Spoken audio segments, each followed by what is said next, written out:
ver, les decía que se ha puesto en duda la permanencia y el proceso de selección por el que pasó el señor Gino Ríos Patio cuando fue elegido como integrante de la Junta Nacional de Justicia, es el actual presidente de la Junta, por que se conoció que existe una sentencia por maltrato psicológico en agravio de su ex esposa. Y ayer salió el defensor del pueblo, luego de que fuera allanada la Defensoría del Pueblo por integrantes del Ministerio Público, a defender el proceso de selección, a decir que fue una decisión unánime, colegiada, que todo estaba en el marco de la ley y de los procedimientos que manda finalmente el reglamento. Pero los cuestionamientos han venido en torno a si esta sentencia debió haberse tomado en cuenta con el peso que amerita y si cumple él con la idoneidad moral y ética para ahora ocupar el cargo que ostenta. Así que vamos a hablar sobre ese tema con el doctor Humberto Abanto, que nos acompaña aquí en estudios. Gracias por estar aquí. Y también nos acompaña vía Zoom el doctor Luciano López. Gracias también por atendernos. Bienvenidos a los dos. Muy buenas noches, Tatiana. Un gran abrazo aquí a Humberto. Me van a disculpar que yo esté virtual. No, pero importante sin duda también su aporte, doctor López. A ver, comienzo preguntándoles si es que está impedidos de ser integrantes de la Junta Nacional de Justicia personas que tienen sentencias. ¿Qué piensa, doctor Abanto? No, a ver, hay un impedimento, yo quisiera hacer en este caso absolutamente textual. El impedimento es el que dice así: los condenados con sentencia consentida o ejecutoriada por violencia contra las mujeres, niños o adolescentes o se le haya impuesto medida de protección en aplicación de la ley 30.364, ley para prevenir, sancionar y erradicar la violencia contra las mujeres y los integrantes del grupo familiar. Esta ley entra en vigencia en el año 2015 y la sentencia que se ha mostrado, si no me equivoco, es el año 2011. Sí. Entonces está claramente fuera del impedimento. Hay que tener con precisión que para que una persona le alcance un impedimento, el impedimento tiene que ser absolutamente textual. No puedo aplicarlo analógicamente. Entonces, impedimento desde la ley orgánica de la Junta Nacional de Justicia no existía. De acuerdo. ¿Qué piensa, doctor López? Bueno, amistosamente diciendo con Humberto, creo que esto que justamente él plantea, lo planteó Rafael Ruiz Hidalgo, recientemente vacado por la propia Junta Nacional de Justicia. Miren, en la resolución que lo vacan, que fue emitida en abril, a través tuyo, Tatiana, con mucho aprecio para Humberto, le sugiero que revise el fundamento 11º de esa resolución. Dice textualmente la Junta, y nada más y nada menos que el propio señor Gino Ríos, que el procedimiento de vacancia es un proceso, dice, administrativo, mediante el cual se vaca a una autoridad por haber incurrido en causales establecidas en la normativa legal correspondiente. No es un procedimiento sancionador, sino declarativo, dice. Y por eso es que desestimó lo que decía Ruiz Hidalgo. ¿Qué decía Ruiz Hidalgo? Justamente lo que está planteando mi querido Humberto Abanto. Porque ahí lo que dijo Rafael Ruiz es: oye, no me puedes aplicar retroactivamente la prohibición establecida en el artículo 11 vigente del 2019 por hechos ocurridos en el año 2004. Lo dijo Rafael Ruiz, y Gino Ríos, los actuales miembros de la Junta Nacional de Justicia, fundamento 11º, por si acaso, le dijeron que eso no era así. Entonces, y terminó siendo hay un criterio vacado. Claro, y hay un criterio incluso de ellos mismos, del propio señor Ríos. Doctor Abanto, ¿cuál es su respuesta? El caso de Rafael Ruiz es un caso en el que no se hace la rehabilitación de una sanción, es decir, se mantiene vigente los efectos de una condena penal. El caso del señor Ríos no es un caso análogo ni es un caso similar, porque en este punto lo que se pretende es darle a una sentencia de carácter civil dictada por un juez de familia. Y en el Perú, estoy seguro que Luciano concordará conmigo, la única persona que puede condenar penalmente a alguien es un juez penal, ¿no? Entonces, no existe la misma paridad de situación. Lo que está haciendo Luciano, con el afecto que yo le tengo, es hacer algo que se llama analogía. Y resulta que las leyes penales ni las leyes que restringen derechos pueden ser aplicadas analógicamente. Hay una prohibición expresa en la Constitución. Entonces, no se trata de casos similares. Quiero mostrarlos como si fueran similares para poder, digamos, justificar una posición que, ojo, yo sí le pido a Luciano que me diga si estamos discutiendo de un impedimento o estamos discutiendo una vacancia. Si es un impedimento, que es lo que no ha respondido Luciano, tendría que decirme cómo es que la conducta, la conducta calza bajo la ley 3364 en una sentencia dictada bajo la ley 26260. De acuerdo. Entonces, Doctor esa es una López. parte un poco más difícil. Con todo gusto, te respondo, Humberto. Mire, lo que sucede es lo siguiente, insisto, y te invito, Humberto, cariñosamente a que revises luego esta resolución, quizá a lo mejor no les da una mirada, te lo digo con todo aprecio.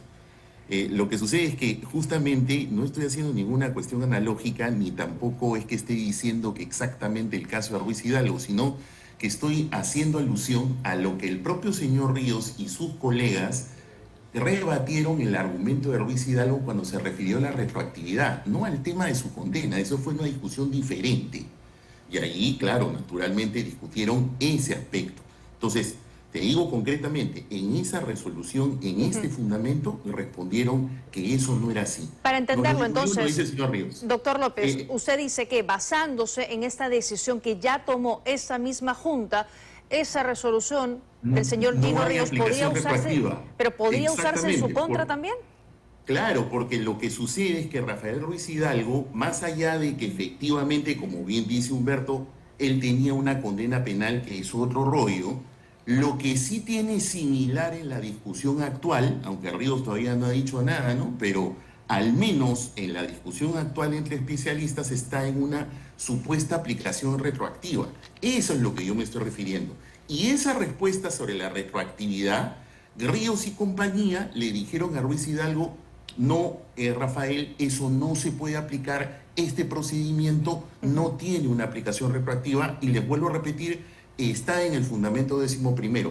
Incluso vamos a terminar después esta entrevista, y yo voy a publicar incluso esta parte en mi cuenta de Twitter para que lo puedan mirar y puedan ustedes leer que no es el tema penal en estricto. Estoy discutiendo la parte de la retroactividad, que fue lo mismo que invocó Ruiz Hidalgo. El caso de Ríos sí es diferente. Sí, claro, tiene una causal específica, y ahí rápidamente le respondo a la otra pregunta de Humberto, y es que efectivamente el inciso E, que es el que habla de la violencia familiar, tiene a su vez dos casos. Uno es las condenas civil, porque las sentencias condenatorias no necesariamente son penales, eso incluso lo dice hasta el Tribunal Constitucional en un fallo del año 2004, y se distinguen entre condenas que pueden ser civiles como pueden ser condenas que pueden ser penales. Como la disposición no habla de delito, entonces se está refiriendo a una resolución donde se responsabiliza a una persona por violencia familiar. Y eso, según el reportaje de Cuarto Poder, fue lo que sucedió con Ríos. De acuerdo. Y para usted, eso sí debió haber sido tomado en cuenta durante el proceso de selección. De todas maneras, porque el artículo 10.4 de la Ley Orgánica de la Junta Nacional de Justicia dice que como parte de la idoneidad moral, dice textualmente, para que no se divague sobre qué cosa es la idoneidad moral, dice que se evalúa el comportamiento laboral y, abro comillas, familiar. Lo dice textualmente el numeral 10.4 de la Ley Orgánica de la Junta Nacional de Justicia. Bien, le doy la palabra también al doctor Abanto, que lo he visto moviendo la cabeza de manera negativa, así que algo le tiene que responder. Es que claro, es que si yo escucho que me dice, no es igual, pero es similar, lo que estoy haciendo es una analogía. Lo quiero llamar así, no importa, o sea, bueno, claro, uno puede llamar las cosas como quiera finalmente. Pero las cosas son lo que son y no lo que se dice que son. Entonces, primero que nada, lo que no he escuchado yo de parte de Luciano es que me diga que el impedimento lo alcanzaba, porque hay otro problema en la ley 3364 y hay que leerla con cuidado. Artículo 20. La sentencia que ponga fin al proceso por delitos vinculados a hechos que constituyan actos de violencia contra las mujeres y los integrantes del grupo familiar puede ser absolutoria o condenatoria. Solo la condena por delitos puede ser absolutoria o condenatoria. Yo sé que se quiere hablar en el proceso civil de los procesos de condena, pero este no es el caso. Lo que está hablando claramente el impedimento nos remite a la ley 3364. El artículo 20 dice que solo lo penal tiene carácter absolutorio o condenatorio. Ya, y esto Entonces, fue este fue un caso civil, con la ley 2660, que es anterior todavía. De acuerdo. Entonces, Pero no debió para usted ser tomado en cuenta para el cargo que estaba ostentando, que estaba aspirando el señor Gino Ríos. Tatiana, permítame explicarle eso. todos tenemos derecho de acceso a la función pública, en condiciones de igualdad. Así lo dice la Convención Americana, la Corte Interamericana en sus sentencias y el Tribunal Constitucional. Entonces, la regla general es que yo tengo derecho de acceso. La excepción es que yo tenga un impedimento, y en el caso de los impedimentos, como es una norma que restringe un derecho por mandato constitucional, no puedo aplicarla analógicamente. Hay una inaplicabilidad por analogía de las leyes que restringen derechos o de las normas penales. Entonces, si se hubiera tenido en cuenta, hubiera sido una decisión inconstitucional, aunque últimamente la Constitución va tomando las características de una plastilina que puede hacer la forma que yo desee cuando yo lo desee. Ajá. El punto central es que hay una prohibición expresa en la Constitución. Entonces, fíjese con qué rapidez vamos saltando del derecho de pronto a la moral, sin que nadie nos precise la moral de quién. Porque Ya, hay moral pero- objetiva, moral crítica, Pero es que en, moral social. en esta misma sentencia o resolución de Ruiz Hidalgo, cuando es vacado, el mismo Gino Ríos firma en el documento que dice que los integrantes de la Junta deben tener solvencia e idoneidad moral, además de no haber sido pasibles de una sentencia condenatoria firme por delito doloso. Supone que ellos gocen de una clara ética profesional. 4 condiciones. O sea, pero están atadas todas a la inexistencia de una condena penal. Una persona con una sentencia por violencia psicológica tiene idoneidad moral y ética para poder juzgar ahora a fiscales, a jueces. A ver, desde la perspectiva de la Constitución y de la ley, no hay un cuestionamiento, porque el legislador escogió cuál es el impedimento. Entonces yo no puedo tomar el impedimento que ha hecho el constituyente y el legislador orgánico para decir, como esto se parece, yo lo voy a aplicar, porque lo que estaría haciendo es un acto inconstitucional. Doctor López, la misma pregunta para usted. En esta resolución que usted traía a la mesa de Ruiz Hidalgo, la idoneidad moral y ética para una persona que ha tenido una sentencia por violencia psicológica, ¿aplica en este caso? Sí, por supuesto, además lo dice el propio Ríos y compañía, ¿no? Lo dice exactamente, te digo, la página 15, en el último párrafo del fundamento 17º. Dice Ruiz y compañía, el perfil de los miembros de la JNJ es más que cualificado, es más que calificado.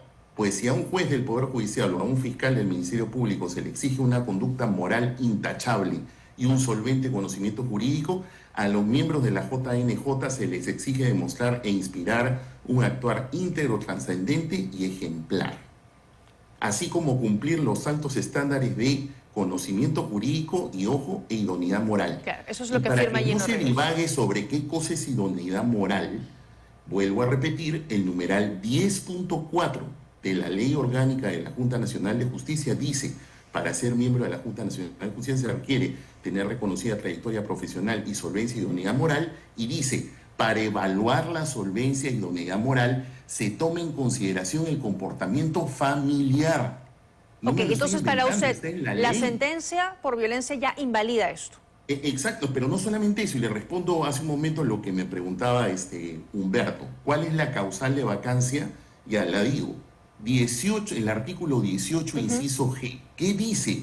El miembro de la Junta Nacional de Justicia vaca por las siguientes causas. G, por separación del cargo por algunos de los impedimentos establecidos en la ley.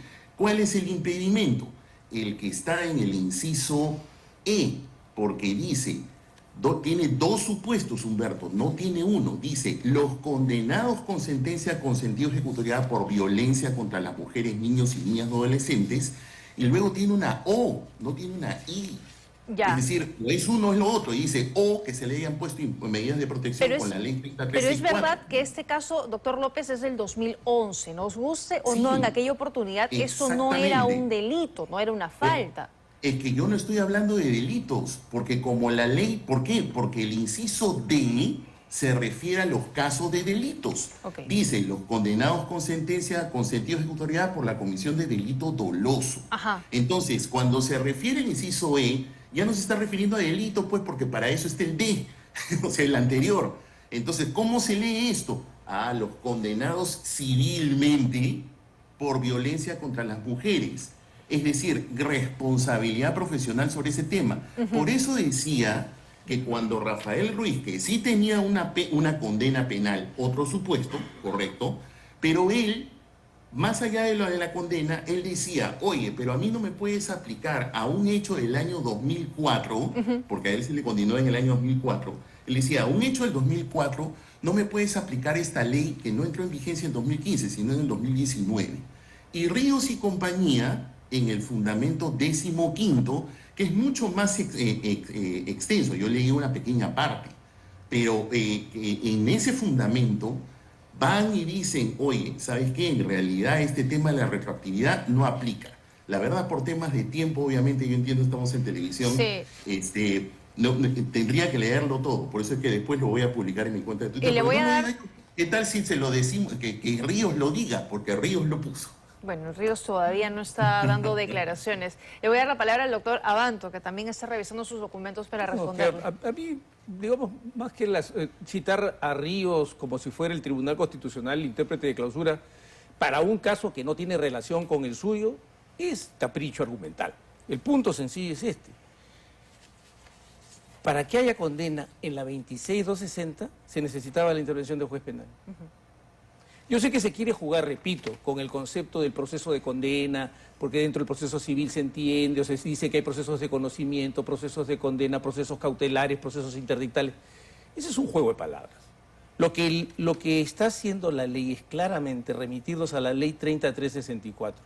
Y les he demostrado, y no ha podido rebatir esto, mi apreciado Luciano, amigo, querido y colega, que el artículo 20 de la ley que él invoca señala que solo puede haber fallo condenatorio en el extremo penal de la violencia. Me queda claro que para usted eso sí no debió haber sido tomado en cuenta. El doctor López tiene una posición totalmente contraria, cada uno con sus argumentos. Ya la gente decidirá, pues, digamos, cuál le ha convencido más. Por eso me gusta conversar con abogados, porque un mismo tema cada uno tiene interpretaciones diferentes. Pero a ver, explíquenme lo que ha pasado el día de ayer. La Fiscalía acude a la Defensoría del Pueblo, a una diligencia, a un allanamiento, y decía la Defensoría, doctor López, que esto fue a petición pública del abogado personal de la Fiscal de la Nación. Sí, ¿Usted sugirió esta diligencia? No, mira, la verdad que primero que lo niego porque eso no ha sido así. La verdad que la Fiscalía actúa de manera muy autónoma. Es público además de que yo patrocino un proceso muy particular, que es el proceso de amparo. Yo no soy funcionario de la Fiscalía, ni mi condición de abogado me da como para que yo disponga o ordene cosas. Es más, para mí también fue una novedad, yo ni he enterado del tema. Esa es la verdad. Pero, y lo segundo que me llama muchísimo la atención, que el defensor del pueblo, la verdad yo no soy funcionario público, no entiendo por qué a mí me tiene que emplazar de esa manera. En todo caso, lo que sí debo decir, porque creo que eso es lo grave, es que él presidió una comisión especial en la que hasta ahorita, en escasos 4 meses, se está revelando que 2 miembros de la Junta Nacional de Justicia en funciones, 2 tienen antecedentes judiciales. 2. 1 ya era, la verdad, problemático. 2 y es escándalo. Eso significa que su trabajo lo hicieron pésimo y eso es innegable. O sea, la verdad, en lugar de referirse a mí o lo que fuera, creo que más bien él, citándolo por decoro, debería más bien decir, poner las manos a remojo, reconocer algo de responsabilidad política, funcional, porque 2 personas, 2, ya 1 era un escándalo, 2 que tengan antecedentes judiciales, te dice que él y toda esa comisión hicieron pésimo su trabajo. Bueno, es que eso se remonta también al caso que lleva usted, de hecho, entre la fiscal Delia Espinosa, la fiscal Patricia Benavides, ¿no? El conflicto entre Fiscalía y Junta. Sí, correcto. Y todo pero eso, es un tema muy específico. Justamente, mira, ahí está mi querido amigo Humberto, que además es un abogado de tanta experiencia. Los abogados asumimos casos en específico. No es que porque uno patrocina, en mi caso, por ejemplo, a la fiscal de la Nación, entonces yo soy abogado de todos sus casos, y entonces yo soy el que pero... Nada que ver. Uno asume un asunto en específico y se responsabiliza y asume esa labor a urdir en ese tema. Doctor Abanto, ¿era necesaria la diligencia de ayer, la presencia de la Fiscalía en Defensoría? ¿Cuál es su análisis? No, ninguna necesidad. Ahora, vaya un mensaje a Luciano con el afecto de siempre, pero es que eso confusión la genera uno cuando se para junto a alguien que va a darte un mensaje a la nación, siendo su abogado ahí que no hacía nada en ese lugar. Pero fue por ¿no? ese caso, ¿no? Está bien, Valgan las pero palabras. llama ese caso, confusión, justamente fue por el caso llama de Amparo. confusión, Luciano, llama confusión. Entonces, es muy importante que el abogado tenga su posición de yo estoy aquí y el funcionario está al otro lado. Cuando alguien está comunicándose con el país como funcionario, no hace nada su abogado parado ahí porque llama confusión.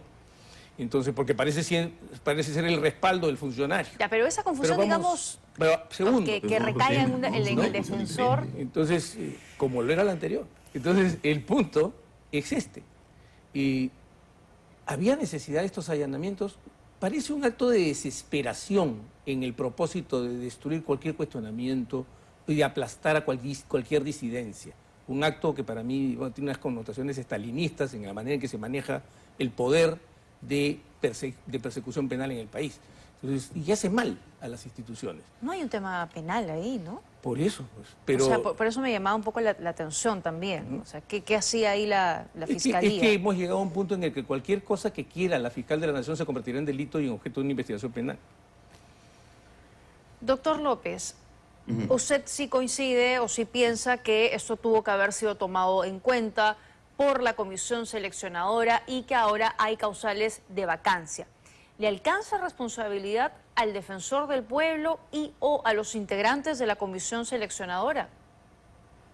En mi opinión, yo creo que sí, porque, a ver, en el reportaje de Juana Avellaneda del Cuarto Poder, ahí se muestra una parte en la que se le entrevista al señor Ríos y el señor Javier Arévalo, expresidente del Poder Judicial, al parecer tenía la información, porque le pregunta directamente, le dice, oiga, acá yo tengo un par de denuncias, una de ellas sobre violencia familiar, ¿usted qué me tiene que decir? O sea, le preguntó. Y en el reportaje aparece que Juana Avellaneda, cuando le entrevista al defensor del pueblo, le dice, oiga, ¿y eso qué pasó? Bueno, la verdad, el ponente estaba dirigiendo, sí, pero ¿usted qué le parece? Y él dice, bueno, yo por decoro no pregunté.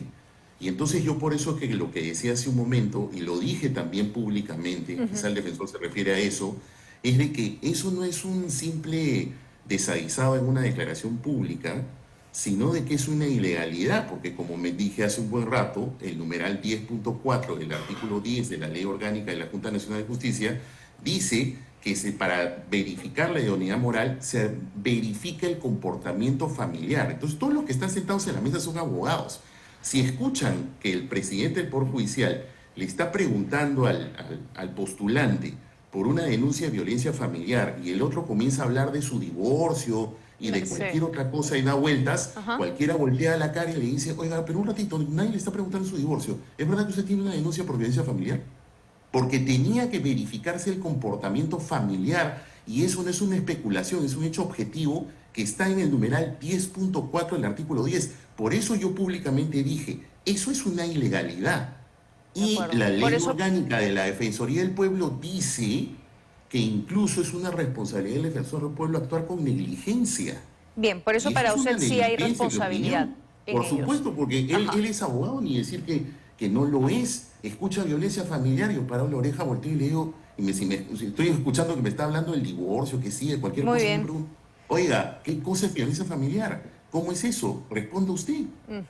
Doctor Abanto, desde el Congreso se está pidiendo la vacancia del señor Gino Ríos. Para usted no hay causales de vacancia, pero entonces, ¿qué puede venir ahora en adelante? ¿Una defensa acérrima de la Junta Nacional de Justicia a él? ¿Una renuncia por decoro? ¿Qué piensa? A ver, se plantean tres cosas como si fueran las mismas. Primero, que hay un impedimento. Creo que ha quedado claro que el impedimento no existe. Desde su punto de vista, claro. El doctor López piensa distinto. No, desde la ley, hago con claridad. La ley remite a la 3364, la 3364 habla de la necesidad de que solo pueden darse condenas en materia penal.